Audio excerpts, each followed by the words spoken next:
பச்சரிசி ஒரு டம்ளர் எடுத்து நல்லா வறுக்கணும். பாருங்க, உளுந்து ஒரு டீஸ்பூனுங்க, ஒரு டீஸ்பூன் உளுந்து போட்டுக்கணும்.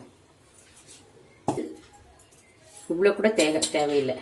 இவ்வளவு ஒரு 1/4 டீஸ்பூன் மிளகுங்க, ஒரு 1/4 டீஸ்பூன் மிளகு, அவ்வளவுதான்.